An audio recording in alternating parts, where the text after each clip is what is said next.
You're listening to the 40 Thrive Podcast, the show created for women 40 and beyond, ready to shake things up. And now, your host, Jackie McDougall. Hey, welcome back to another episode of 40 Thrive. I'm so excited you're here. If you're not yet in our Facebook community, what are you waiting for? We have awesome events happening this week. We're going to be having some live video series, special giveaways and gifts, and crazy, amazing opportunities all summer long as we move into some big changes. So check it out. The link is in the show notes, or just simply go to Facebook and search Kick-Ass Women Over 40. All right, we'll see you there. So a while back, I asked women in our community something they'd always wanted to do and just need a little push to do it. And many women talked about finally writing that first book. Well, you're in luck today. I'm talking with Jennie Nash, founder of the Author Accelerator. Jennie has spent 30 years on all sides of the publishing industry and is the author of 4 novels, 3 memoirs, and 1 self-help book for writers. Not only does Jennie's company coach people how to write their book, but she also trains people to become book coaches to support writers through the entire creative process. Could that possibly be your next big career move? Maybe. Who knows, right? If you are looking to become a published author or coach someone to be, check out the show notes at 40thrive.com/episode 107. There's a link in there that will take you to all of the amazing programs Jennie offers. Speaking of books, check out our 40 Thrive bookstore, also linked in the show notes. There you'll find all the books written by guests of 40 Thrive, from personal development to great reads about menopause and money, memoirs, marriage, and so much more. You will find them all at 40thrive.com/episode 107. And if you prefer to listen to books like I do, you can also get a free month of Audible. I love my Audible books. I listen in the car, on walks, or just doing chores around the house with my earbuds in. I mean, you already listen to podcasts. It's such an easy transition. Visit audibletrial.com/40thrive for your free month of Audible and a free audiobook download. Any one of their countless books on Audible can be yours for free. So definitely check it out. audibletrial.com/40thrive. Okay, let's do it. Here's my conversation with Jennie Nash. Jennie, welcome to 40 Thrive. Thanks for having me. So I've really been focusing on some of the career and creative goals of this 40 Thrive community. There's so many brilliant women, some who've already written books, some who want to write books. But there's one thing that really caught my eye was that you talk about charging for work that you've been doing for free. So we're going to get into that a little bit later. But first, take us back. How did you first get into publishing at all? I always wanted to be in publishing. I always wanted to be a writer. I mean, from a very small age. My dad was a professor and a writer, and he used to sit we had a long ranch house in California, and he would sit in a study at the end of the hall typing, and that beautiful sound of a typewriter. And I loved everything about that, like that he was sitting there by himself, but doing work for other people that was going to go out in the world, and it was going to be made into this thing, like the whole thing. I just loved it, and I wanted to be that. So I went on the path a lot of people do, which is I was an English major in college, and then I went to New York and got a job in the publishing world. I got a job at Random House, and I was an editorial assistant. And not a bad way to start in publishing, Random House. Right? Oh, it was amazing. I learned so much. And this was back before computers.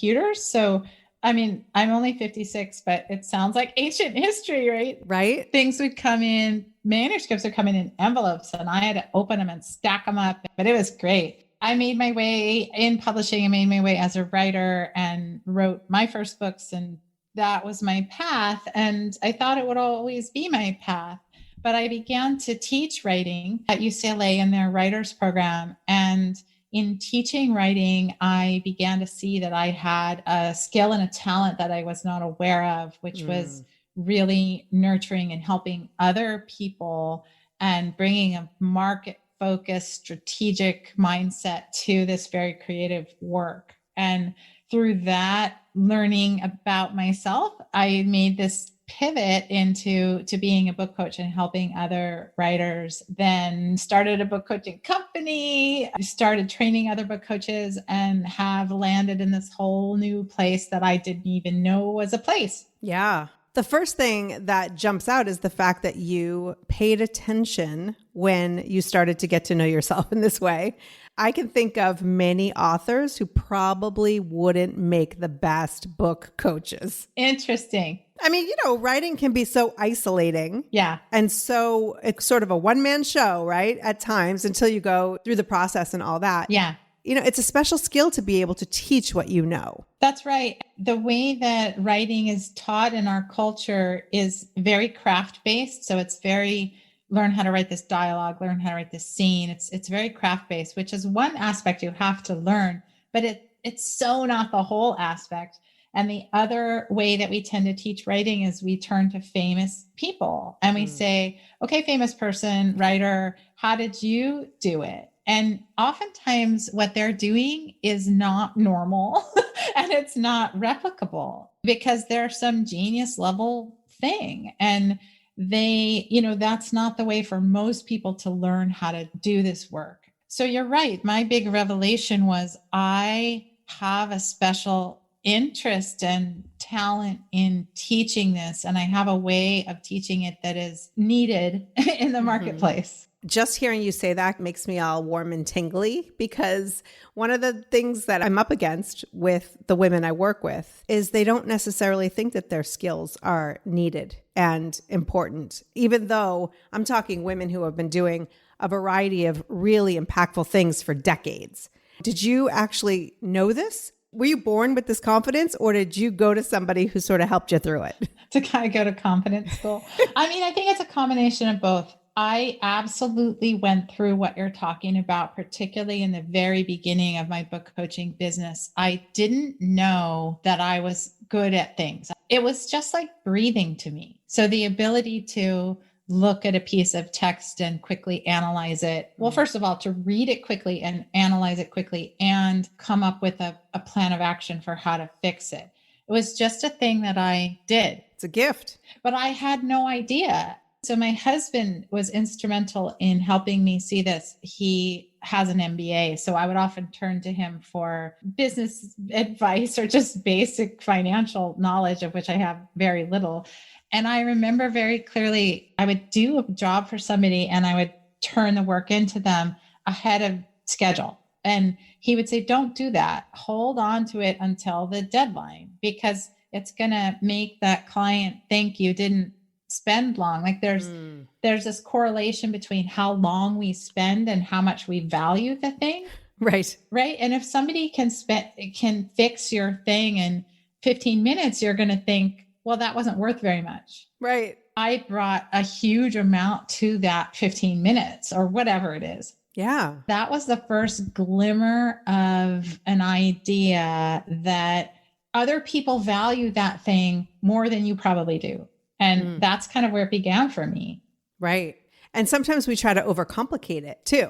So if you're teaching someone how to get started to become an author, you got to go back to basics, right? You got to meet them where they are. But as creatives, sometimes we're like, oh, we better get like complicated and fancy or else they're going to think that I wasn't as valuable. Right. But that just messes with people. Right. But this is an idea or a concept that has actually never stopped being an issue for me or for the people that I train as book coaches. It becomes a central thing, which is what is valuable, what is perceived as valuable, what is actually valuable, and how do you price your work and how do you present your work. In my industry, there is a race to the bottom on pricing. So there are a lot of people that can edit pages, and there's a lot of people that can do that well. It's a skill that you can learn, and there's rules to the English language.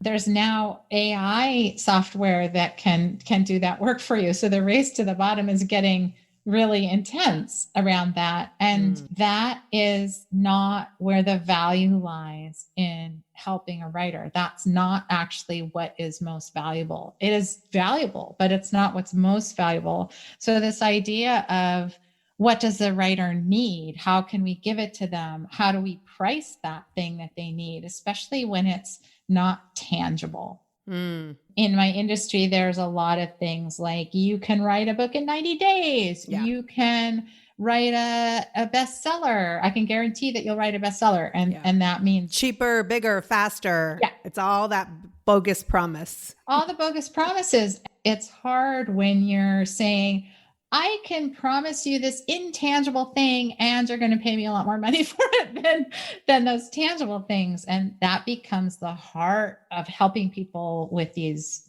types of businesses. Right.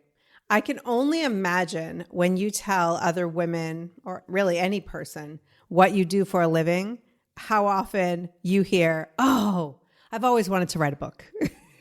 I mean, every day. Yeah. I can only imagine. I put it in our Facebook community, our 40 Thrive Facebook community this morning. I said, have you ever wanted to write a book? What's stopping you? Do you have questions? Because I love to bring questions from how to organize the thought process prior to writing or how to begin to outline it. Somebody's waiting for an amazing story to pop into her brain. Somebody's just scared. It's always like that thing I want to do in the future. So real quick, I do want to answer that question. How does someone get from, I want to write a book someday to, I'm going to make this happen now? Well, the question about being scared really gets right at that. Writing a book is a very public declaration. It is something you're really getting up on a soapbox and saying, I believe that I have something to say that other people will care about. And it's very similar to podcasting. Totally. It's very vulnerable. It's like, look at me. I think I'm so great. And you have to get past that. You have to embrace that. You have to say, yes, I have something I want to say. And I'm talking about fiction as well as nonfiction. Okay. So when somebody's writing fiction and they're writing a middle school story about dragons, they have something to say. And part of the work then is figuring out, what do I have to say? What exactly do I have to say? Which is, what do I care about? Why does it matter to me? Why might it matter to somebody else? So these very foundational questions about intention. And so the way to really get over all of the stuckness before you start, whether it's fear or someday, or even the question, I'm waiting for the right story, that's a question about fear. That's a question about, I need a story that's going to be worthy or big or good enough or different, or a story nobody's ever done, or, that kind of thing is what's behind it. A huge part of the work that I do is about validating what people already want to say or know they believe, or it's about raising your voice. Right. The first thing to get over that first hump is just claim it, claim your power, claim your space, claim that this is your time, claim that you want to be out loud about whatever you want to say, figure out what you're angry about or passionate about or care about, tap into that why. And that's going to get you past that first hump. Right. Do you think it's equally as scary if you do want to write fiction versus nonfiction? I do. I coach both, and the process is absolutely identical. Really? Oh yeah. I mean, there's twists to it, but it's laying the foundation and asking these questions. The first questions I ask of a fiction or a nonfiction client are exactly the same. The reason for that is because people think that, well, there's people on both sides, fiction or nonfiction, who think that, well, I'm going to find what I want to say through writing. That's a really entrenched idea in the creative universe, that I will write and then I'll figure out what I want to write, or I'll figure out what I want to say by writing. And you can do that. It is possible. I have done it. I know a lot of people who have done it. It's just incredibly inefficient. It's just a really inefficient way to get at the thing. But it absolutely is true for fiction and nonfiction. And also sometimes people come to me who say, I have this story that I'm burning to tell. So that's the opposite of I'm not sure what to write. They're burning to tell some story, and it usually is grounded in something they've experienced. Right. And the question is, should I write fiction or nonfiction? Because the nonfiction will be scarier because it's true or real. Right. And the fiction, I can kind of hide or pretend or couch it in something else, or I can make it aliens, or I can, whatever the thing is. And I cannot piss off my family if I write a fiction. Right. That's exactly right. And what I always say is it doesn't work that way. You will be exposed, and people will see whatever you're trying to hide, no matter what you write. So just forget that part, and let's figure out what the best container is for your story, the best way forward for your story. So that idea that you can hide, you can't hide. Yeah. Yeah. Same thing with podcasting. Whether you are sharing your expertise in accounting, or you're telling personal stories, or you're interviewing, there's so much vulnerability there that you're afraid that people will discover that you're full of crap. But guess what? We're all full of crap in some way. Right. And it's not just that. There will be people who disagree with you and who have evidence for why you're wrong, and who will have passionate, arguments for why you're wrong. And we're not used to that. We're used to sort of, I think women in particular, get along, smoothing the way, not ruffling feathers. Yeah. And it's scary when somebody says, I disagree with that, or I think that that's damaging the way you teach writers. I've had people say that to me. How could you possibly, do this or that? Or they accuse you of things that feel just unfair and wrong. You're just taking advantage of writers' dreams, or, whatever they come at you, they're going to come at you with something else. And that's what's scary is, like I said, it's taking up that space or claiming it. Right. Although, I mean, as well as I do, that if you are doing something creative and you're putting it out there in the world and everybody loves you, you're doing it wrong. Yes, seriously. I'm like, who did that happen to? That's cool. That's just not reasonable. You're not for everyone. So keep doing what you do best, I want to go back to the community. So 2 people would love to know the best way to organize the thought process prior to writing, or to how to begin to outline it. Yeah. And I just want to say that is the best question. So bravo Yay, to Susanna the person and Stacy. Yay. who asked those. So this is also about intention. People think that, if I outline, I'm going to ruin the flow, or I'm going to ruin the mojo, but that's just ridiculous. So the first thing to know is that working with intention at the start of a project, no matter what that project is, nonfiction or fiction, memoir, that intentional approach to the structure is, I think, the single biggest place that writers make mistakes, is that they don't spend that time. They don't approach that with intention. They let it sort of unfold. And here's where you can save time. You can save frustration. You can save energy. You can really make or break a project at that moment of, what is this going to be? And the question of shape or form or design or structure in writing is extremely unrecognized as a powerful spot. When I said before that we tend to focus on craft, like if you're talking about, I'm going to learn how to write really 3D characters, or I'm going to learn how to plot a thriller, or I'm going to learn how to write great dialogue, or I'm going to, in the nonfiction side, it might be get a whole bunch of really great research or interviews before I write, do studies. I'm going to get data, those are all secondary to what is the shape of this thing going to be. And what you want to do is you want to think about your reader. So you want to think about, I call it the transformation journey. So for fiction, it's the protagonist going through that transformation journey, and their story is about change. They start in one place and they end up in another. And there's usually some force of opposition or conflict that pushes them to change.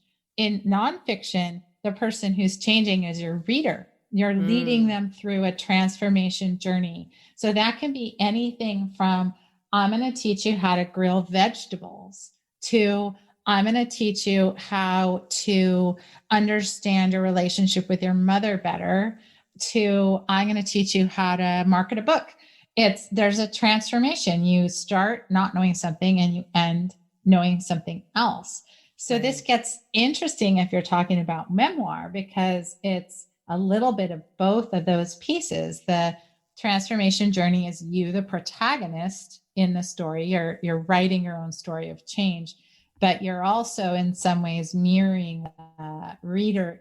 If I pick up Cheryl Strayed's book, Wild, and she is going on a backpacking trip that is going to expose, the lies she's been telling herself her whole life, I'm probably going to gravitate toward that story because I'm interested in that transformation journey. So it's really thinking through, where do you want the boundaries of that journey to be? What do you want? What change are you going to be talking about? And if you can wrap your mind around that idea, you're 80% of the way to having a great structure, because you have a beginning and an end. Wow. And it goes somewhere. There's movement, there's drive, there's motion. Right. The worst books, stories, whatever, are flat. They don't go anywhere. There's no drive, there's no change, there's no story. So if we can get the outlines of that, the contours of that, now we've done a huge part of the work. And I make it sound fast and easy. It's usually really not. Yeah. Yeah, I can imagine. I mean, we make everything sound fast and easy, right? Yeah. So is there like a time before they're ready to work with you? Is it kind of like cleaning before the cleaning lady comes? You know what I'm saying? Like where they have to prepare. Oh, is that just me? No, I love it. Prepare themselves before they're ready for those steps. Because the last thing you want to do is, spend some money, invest and all of that, and not actually be ready for that. I think that is such a good question. And it really resonates with me because I just finished this morning a session where I was the client. I bought some business coaching from somebody that I really admire. And I was working on getting the new year really in place for my business. And I invested a lot of money and did this work. And it was one of these incredibly short and expensive little sessions. And it was so incredibly valuable. And the thing that I kept thinking is that most of the value of what I did with that business coach occurred before I even started with her. It was talking myself into it, telling myself that this was good money to spend, telling myself that it would pay off. And then the actual work that I had to do to prepare, that the work that she gave me to do to prepare to work with her. Right. By the time I literally got on the phone with her, I was on fire. I'd already solved all these problems. So in a way, the act of asking for help is part of the process of getting yourself ready. And the act of deciding to spend money and invest is a huge part of the work as well. So I would say that if somebody is thinking about writing a book and they've been sitting on an idea, or they have an idea and don't know where to start or structure it, the best time to get help is at the very beginning. That's where you want to spend your money. And a coach can help you refine the idea, plan the idea, brainstorm, hammer out all the important questions. Like the woman who asked, I'm waiting for the right story. Right. A coach can't help her, right? She's got to come into that idea her own self. Now, sometimes people will come to me and they'll say, I have 5 book ideas and I want you to help me figure out which one. And it's awesome because they're like, well, I'm thinking about this novel and I'm thinking about this other thing. And I've really wanted to do this, how to, and they're burning with all these ideas, and I can absolutely help them because usually there's some thread that's connecting them all. There's some reason why they're wanting to do them all. There's usually something behind it that you can kind of sort out. Right. And I think that's really fun. So anything short of, anything, I guess, past, I'd love to do this someday, but I don't really know what I want to do. Yeah. That's not going to be useful. But anything past that, I have 1 idea or 2 ideas, or I have this idea, but I'm not sure that it holds water. I think a good book coach will tell you if what your idea isn't enough, I'm doing air quotes, to be a book. Yeah. I assume with all of your experience in book publishing that you know what's marketable. Totally. I can't imagine you'd want to waste their time and money if it's something that could be a simple ebook.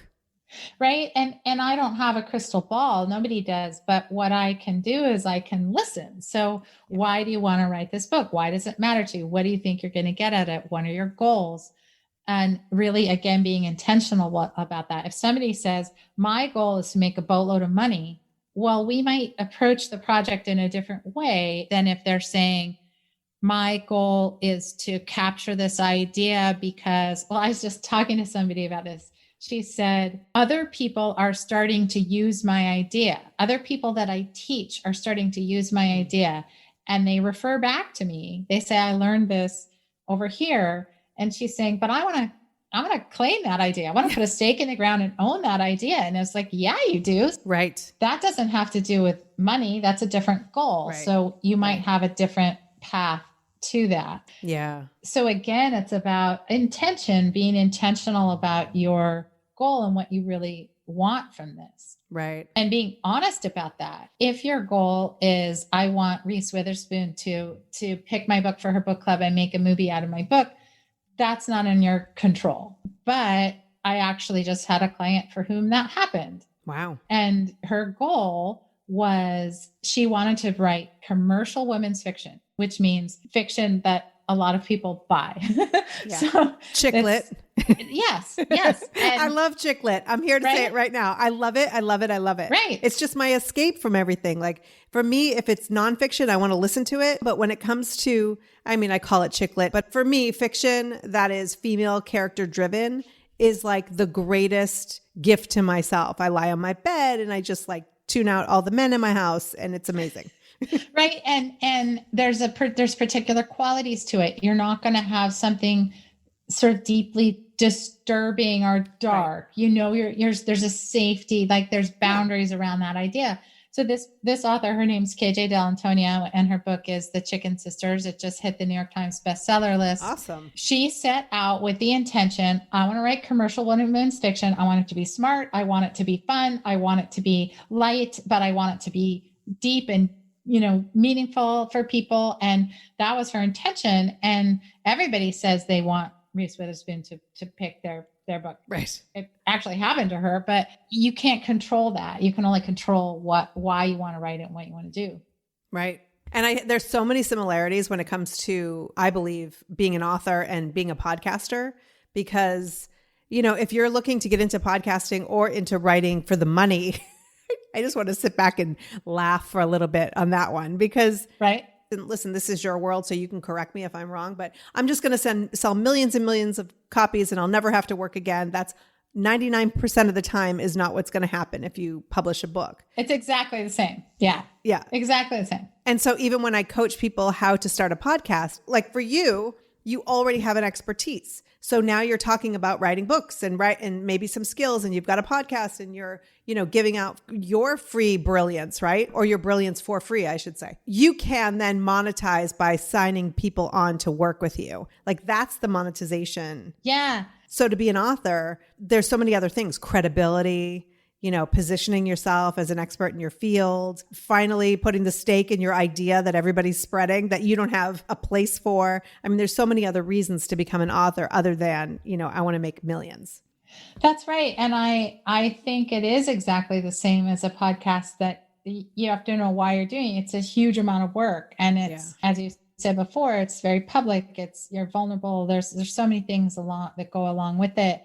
And a lot of people do have that misunderstanding that they think they're going to make a lot of money from a book and you don't. So some people would say, well, then why would you do that? Why would you spend all that time? But the reasons you list are the ones it can really elevate you. It can give you voice. It can be why you're chosen to be on a panel or to be a speaker or to do a consulting gig or media. I mean, my background is TV, like talk shows, morning shows, all of that. You have a book, it's much easier to book you. Right. Or to schedule you.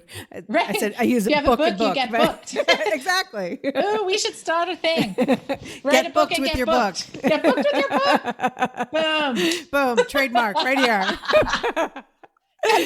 Yeah. Book actually should be a thing. It really should. I'm writing it down. Don't tell anyone.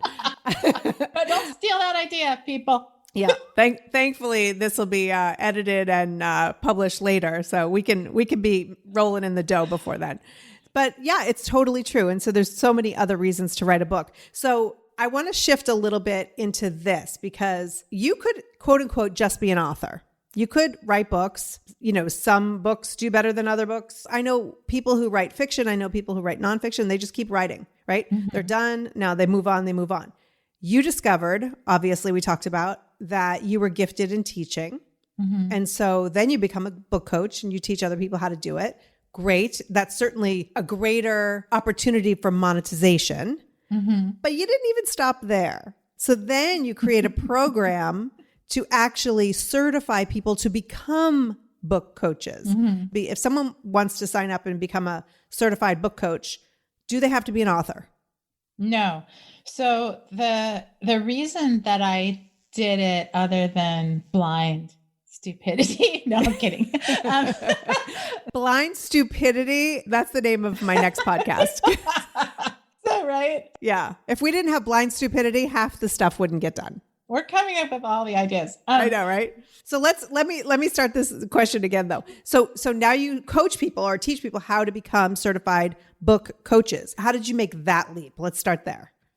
So I made that leap because, there were a couple of steps that happened. I was a book coach my own self, and I started to have too much work. So I had a waiting list, and I had people wanting to work with me. I couldn't serve them all. So I was maxed out.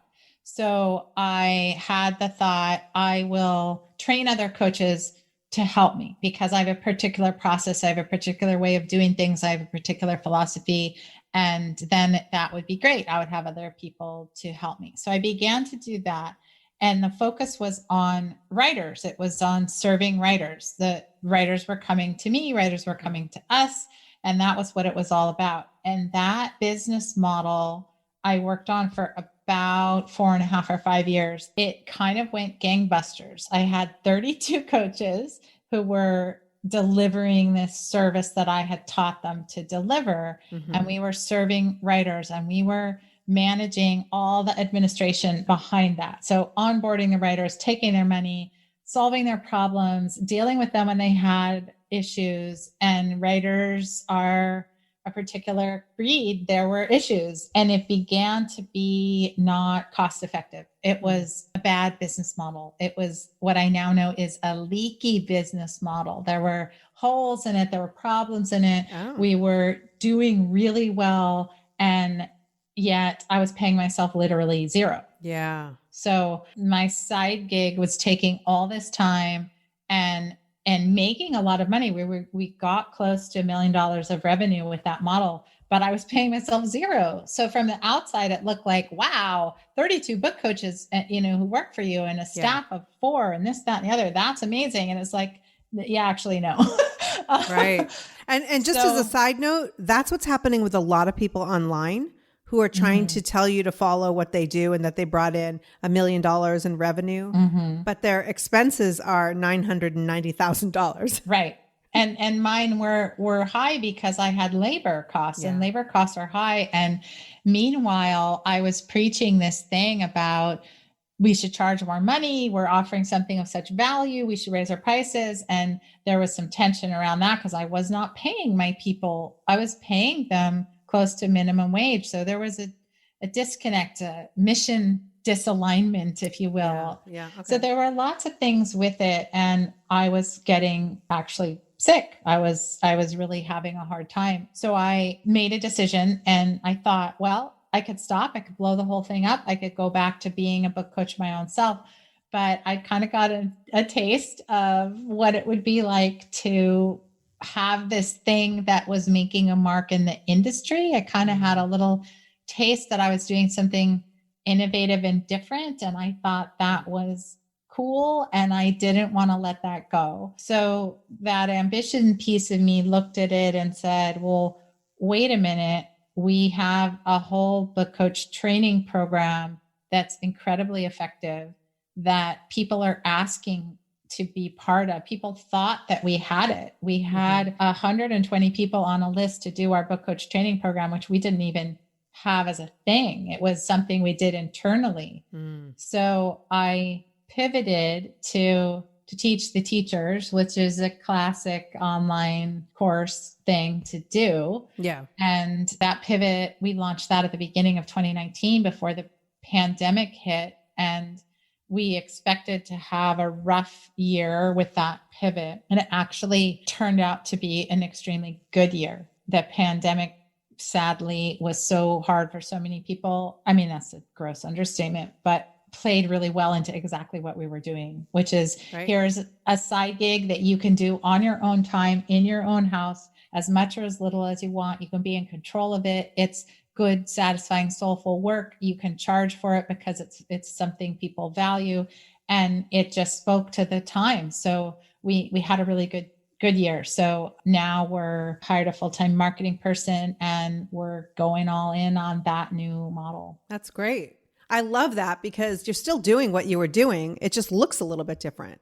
And so when someone signs on to become a book coach with you, they go through your program, and then do you just kind of like send them out to the world like a little birdie, or do they work for you? Do they work with you? Or are they just kind of like, go fly? I'm laughing, Jackie, because you're like asking the question that is my biggest pain point at the moment. We did not think that totally through. So it was, we had this robust training program. We're going to bring people in. We're going to move them through. We've now certified 60 coaches on the fiction side. And actually this morning, I certified our first nonfiction student because we launched that course second. Super excited about the nonfiction side. But in my mind, I was like, this is my pivot. It's so successful. We have this great, robust program. People love it. They're coming in. We've got it dialed in, like, yay me. And then it was that question of, well, then what happens to them? Right. And that's the question we're now having to really answer, because they're asking, how do I build my business? How do I serve my customers? How do I, all the things? And do we send them to other people to get that information and help? Or do we start a whole new thing to help them with that? And right. That's a great question, because you could just be like, now you know how to be a book coach. It's not necessarily in this program to learn how to market yourself, but it would be valuable if they got it all in one place. It's a really interesting question. And it's a question a lot of businesses are going to have, because every business expert is going to tell you, you have to focus. The only way to grow and scale and sustain is to not do all the things. That's true, whether you're one person, whether you're a podcaster, or you have a whole team or whatever. You can't do all the things and be known for something. Mm-hmm. Also, from a book coach perspective, it would be, I'll help anyone with anything at any stage of any project.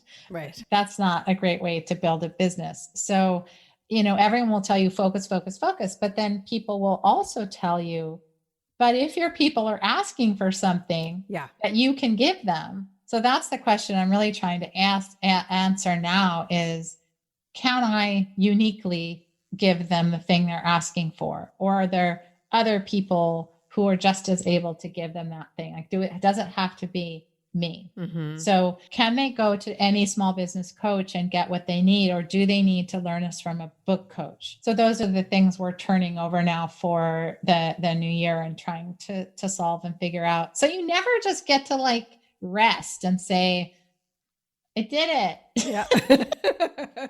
Well, you do if you want to stay in the same place. Yes. So yes. It is a choice. And I love that you're constantly innovating and listening and learning and all of that. I think, as I mentioned, you could have just stayed writing, then you became a book coach. Then you're like, oh, I could teach other people how to become a book coach. And there's constant growth, right? I was reading your bio that it all happened, when the kids started to leave the nest, and that's when you really put it all into this. So a year from now, we're going to talk again and you're going to be like, oh my gosh, I did that thing, or I did this, or I pivoted, or and you just keep going. You just don't give up. I love it. Yeah. I mean, everybody says that about entrepreneurs and that, get comfortable with failing. And I mean, when it's a theory, it's one thing, but when you're actually living it, I happen to think it's really fun. I think it's a really fun process. And there are certainly parts of it that are not fun. There's days that are bad. There's, anytime you let somebody down or have to let somebody go or, all of that is a bad day. There's days where I think, I don't know what I'm doing. I wasn't trained for this. I don't know anything, like where's the adult in the room? Back to, we're all faking. Remember? We're all full of crap. I'm always just like, where's the adult in the room who's going to make the decisions?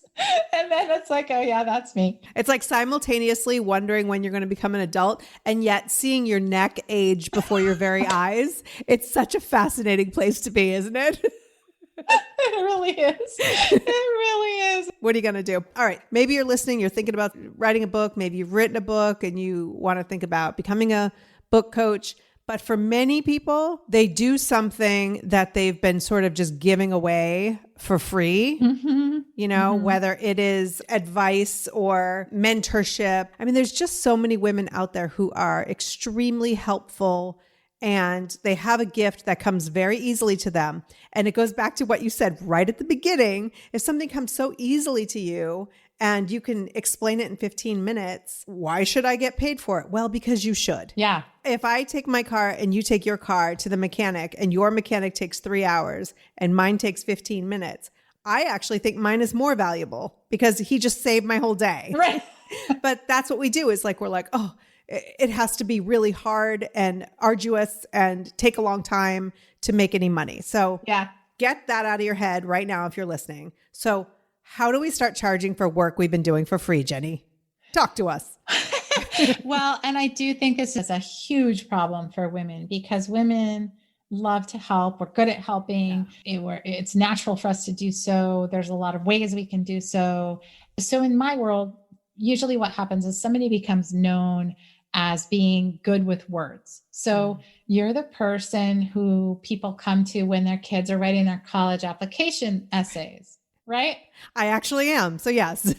Right. So, oh, my friend who's this, I'm going to ask her to help read this over. Or I'm giving a TEDx talk. I'm going to go to that person who's good with words to look over my speech. Or I got asked to write an article in my trade, whatever. I'm going to go to that person who's good with words. Or I'm in a writing group and there's one person who's so generous and helpful and gives great feedback. We're all going to give our pages to her. So in everyday situations that people encounter with their friends and their family and their neighbors, they're being asked to do this work. And they do it because they're generous and they're helpful and they're giving. But the trick is to realize that it is work. Mm-hmm. It is work you are doing, and people are coming to you because you're good at it and they value it. Yes. And the hardest possible thing in this scenario is telling your friends. And I still have trouble with this because so I have a beautiful website. Well, actually right now it's kind of under construction, so it's not that beautiful, but by the time beautiful-ish this podcast comes out, it will be beautiful. I have a beautiful website. People come to it. There's all the arguments and the rationale and the FAQs and the money and the thing. And somebody who doesn't know me gets in that process and does what they're supposed to do, and they click and it's all good. My next door neighbor, though, doesn't even go to my website. She just comes and she knocks and she says, oh, so I wondered if you could da, da, da, da, da. And you're like, do you not know what I charge for this? Do you not know that this is what I do? And that's what I'm thinking in my head. And the answer is no, she does not, because I have not told her so. Right. So the first thing is you have to get a script that you can just keep in your back pocket all the time, all day long. That when people say, could you just, I wonder if, could I pick your brain? Could I take you for coffee? Pick your brain. Right. Yeah. Could I take you for lunch? Like that's the big offer. Could I take you for lunch? I'm like, you know what? A bowl at Chipotle is not going to do it. Right. And it's also like, I don't take lunch. I'm running a busy business. No, you can't take me to lunch. Can I buy you coffee? I'm like, no, thank you. Right. So the first thing to do is get a script that you keep in your back pocket for when that happens, to say, oh, I would so love to help you. Why don't you check out my website and you'll see that I've got a download for that or a special for that. Or if you sign up for my newsletter, I have a thing, or I have a little course, or I have a $49 thing that is exactly about that. Like, you've got to just have the words that will come out of your mouth. And it's the hardest thing because it's usually your sister's assistant or your brother's kid, or it's usually really close to you, and you feel like an idiot. Yeah. And you feel like I'm a mean and ungiving person. Yeah. But the more you practice doing this with those in that immediate circle, it becomes so easy to do it with strangers. Yeah. Boundaries. I've gotten super brazen. Like, sometimes people will, remember when we used to have like a cocktail party? Oh yeah, I remember those. Yeah. So like, you'd go to a party where you didn't know people and you could be with them. So people would find out what I do, and just what you said before. Oh, I've always wanted to write a book. Can I just ask you? And they'll launch into their thing. And, I'll be polite. I'll answer a few things, and I'll say, you know what? This is actually what I do for a living. I'm a consultant, and this is what I do for a living. And I've gotten kind of really bold, and I'll even say, and I'm really good at it. And if you would like my help, this is how you could proceed. And it gets easier and easier and easier to say, and better and better and better for you to do that. So that's step one, is stop giving stuff away for free. Yeah. And recognize that it's work, and recognize that you're doing it, and recognize that there's a pattern. Why are all these people coming to me? Oh, because I know something, and I have learned something, and I have wisdom to share. So, right. So for me specifically, in teaching, all different creative, but mostly podcasting, I most often offer a free hour with me on the phone or Zoom or whatever.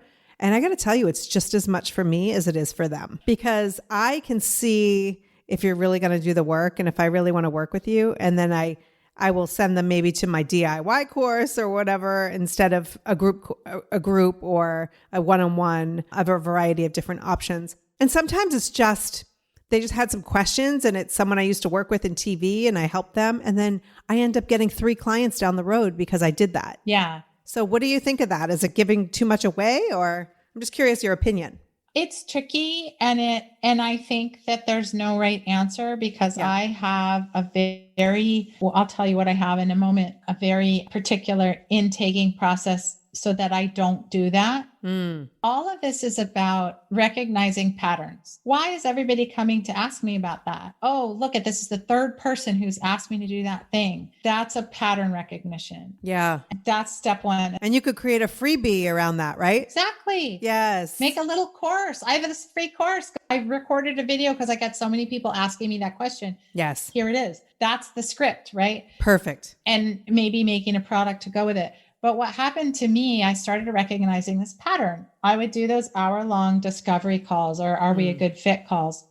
And just the way that I am, the way that I work, and the way my brain is, I was solving people's problems. I was coaching them. I was like, have you read this book? This is totally should be one of your comps. Have you done that? You should look at their TOC. Oh my gosh, have you Let's go look at this website. Oh, you were going for it. Oh, I was so bad. And then they'd be like, thank you so much. This is awesome. I'm good. And they would go away. Right. And the pattern that I recognized was, I am resentful after I have these calls.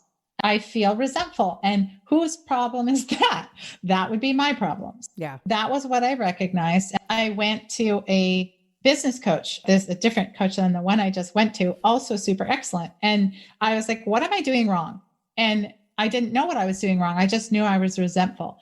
And this was Pamela Slim, who's the author of a book called Escape from Cubicle Nation. And she has a new book about to come out. Love it. She's awesome. Pam Slim. So I did a coaching thing with her, and she goes, okay, I want you to charge $1,500 for those hour-long discovery calls. Woo! And I was like, what? I'm going to go from $0 to $1,500? And she said, yes. And you're going to do it tomorrow. And I did that thing. I was like, that's funny. That's for other people. That's not for me. Yeah. Who's going to pay for that? Like all those things. She goes, you're doing it, and you're doing it tomorrow. So I did. And I think I sold 10 of them in the next 2 months. Nice. And all of a sudden then I was like, I don't want to do this. I don't like ad hoc one-off advice giving. I like working with people over time. Yeah. I like seeing a project unfold. So it taught me, like your book, a whole transformation. right? But it was just completely fascinating. Well, I'm here to tell you that the coach that I just went to, whose name is Pia Silva, she is a Forbes columnist, small business coach. I'm going to add all these people to the show notes if anyone's interested in looking them up. So Pia, this is now 2.5, 3 years after I went to Pam Slim, does this deep dive analysis on my problems in my business because now I have new problems. And she said, yeah, you're going to charge $6,000 for that call now. Ooh. Yeah. Just for those of you who are listening at home, my mouth is agape. Right? So $6,000 an hour. yes. All right. Keep going. Now there's stuff that comes before and there's stuff that comes after, but it's a little package that I was for many years doing for free. So what am I talking about? I'm talking about continuing to up your game on your own sense of what you're doing and the value that you're bringing and knowing where that value lies. And my value happens to just lie in the very first conversation. That's just where it happens. I have to organize my business around that.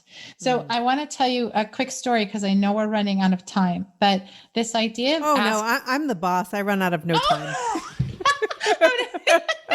So, I'm cracking myself up.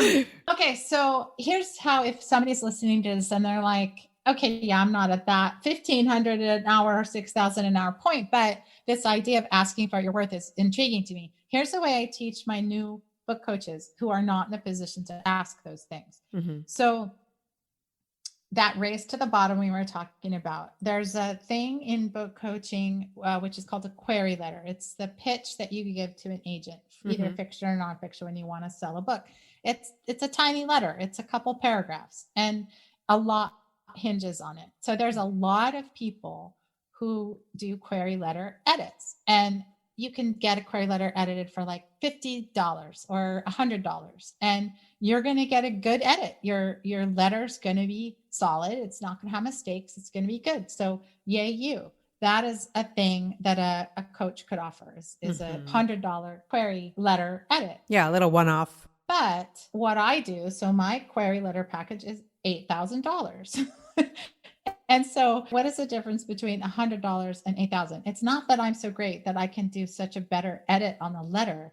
It's that I recognize what is happening when that writer is doing that letter. And what they're doing is they're crossing a line from being a writer to being a marketer.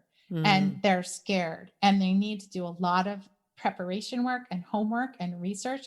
What agents are you going to pitch? Are they the right agents? Are they open to queries? How are you going to approach them? What's your strategy? How many are you going to send? When are you going to pitch? Are your pages ready? Are they polished? Do you have what they're going to ask you for? What are you going to talk about when you get on the phone with that agent? So there's 9 million things that they need that I'm giving them for $8,000 that somebody else is giving them a tiny fraction of for $100.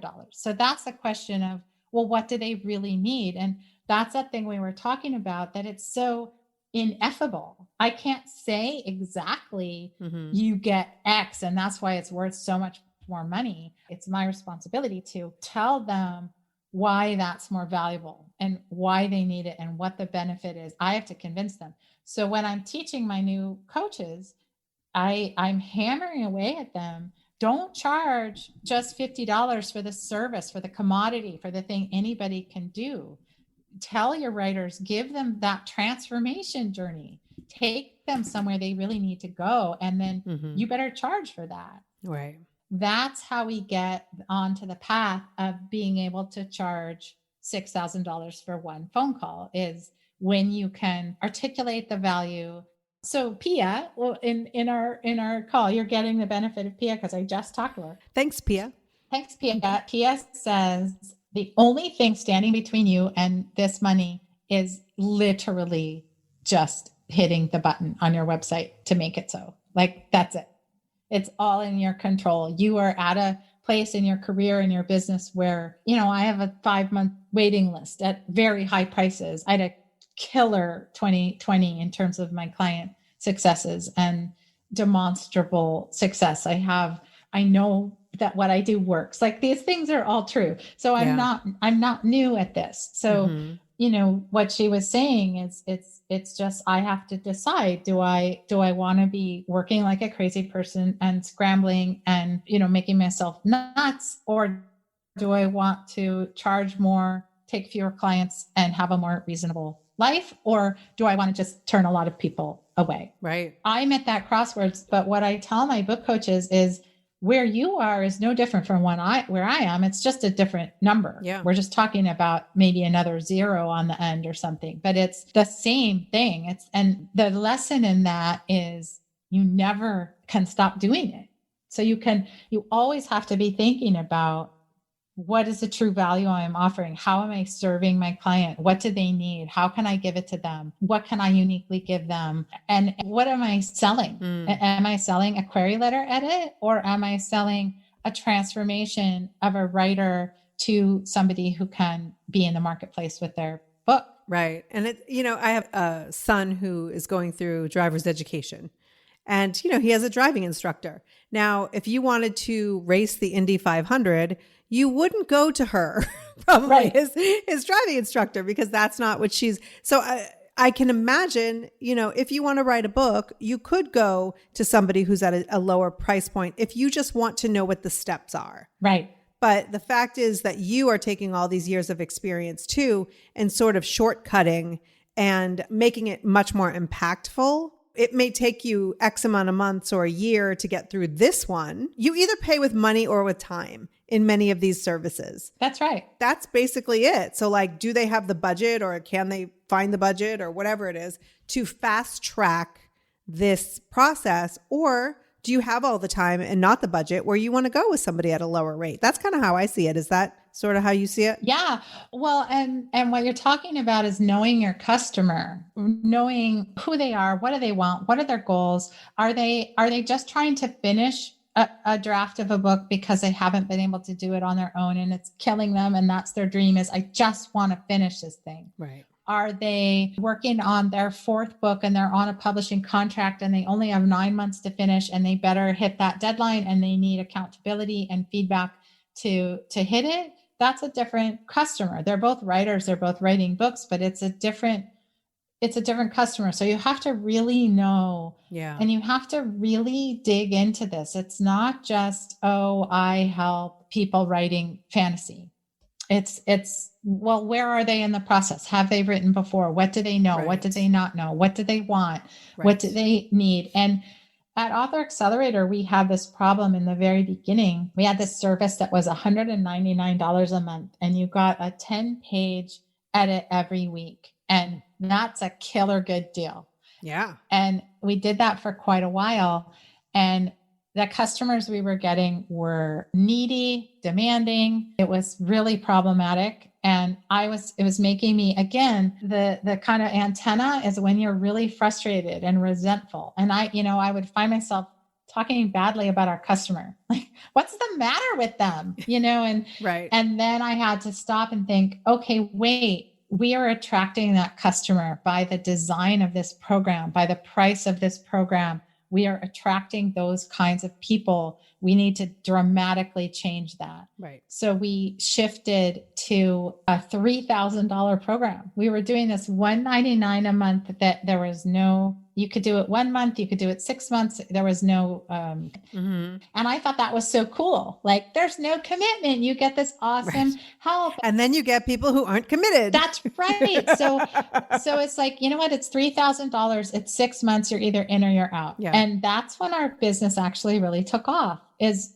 when we started to serve the right customer with the right product. And it's not always the cheap and easy thing that's right for a business. There's some businesses that is right for, but it was not ours. And so it's that continual process of discernment. And, I don't know, just for me, it's whenever I get upset, resentful, jealous, sad, overwhelmed, that I think, what's not right? Something's not right. And it's usually something in my control. It's usually never other people. I start by thinking it's them. Why are all my clients so needy and demanding and think that I'll answer their texts on Saturday mornings and Sunday afternoons. What's the matter with them? It's like, oh, that's yeah. Oh, it's because I've been answering their texts and emails at Saturday mornings. Or not even that. It's worse for me. I'll be like, oh, just text me. I'm going to be working anyway. Just let me know and I'll take a look and da. Yeah. I literally invite it. And then I'm like, what's the matter with them? It's like, oh. Right. That is such a universal issue right there that we do all the time. We want to be so accommodating, and then we're ticked off when somebody oversteps their boundaries, which, by the way, you have not actually created. So if you learn nothing else today, stop doing that. That's why I go to the business coaches. I need them to slap me around and tell me you've lost control of your business and your boundaries. Get them back. Yep. I am a huge believer in coaching and upping your game through the experience and expertise of someone else. Yeah. That's why I go to a trainer, because otherwise, plenty of people press play and sit in their living room and do their workouts. Like, that's not me. I know that if I don't show up, she's going to be calling me, like, what's wrong with you? So anyway, this has been so helpful. I know that there are so many dreams that the 40 Thrive community is going to go for this year, and writing your first book or your second book or your 20th book it's a huge accomplishment and something that can be done. And I love how you break it down. And if maybe you don't want to be an author, like, what is it that you know how to do that everybody goes to you for free at this point? Like, let's talk about monetizing that. There are some episodes coming up where we talk a little bit more about that. So this is very exciting. Thank you so much, Jennie. I love it. It's going to be a great year. I hope your listeners go kill it. Yes. Getting it done in 21. Oh, look at you. There we go. Thanks, Jennie. Thank you.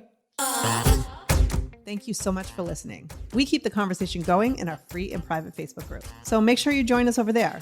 Also, if you have any questions, comments, wishes, hopes, dreams of something you'd like to hear on 40 Thrive, send us an email at hello@40thrive.com.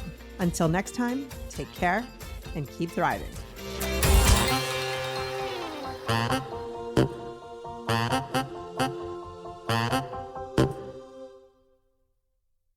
Spring has sprung, and with the change of seasons, sometimes comes an increase in vitality. If you're feeling in the mood for a little more personal time, may I suggest Coconut. Coconut is all about providing clean and natural ingredients when you're enjoying your most intimate moments, with or without a partner. Naturally safe products developed by people who are obsessed with quality. Get 15% off with promo code GROWNASS at grownasswoman.guide/Coconut. That's 15% off with promo code GROWNASS at grownasswoman.guide/Coconut.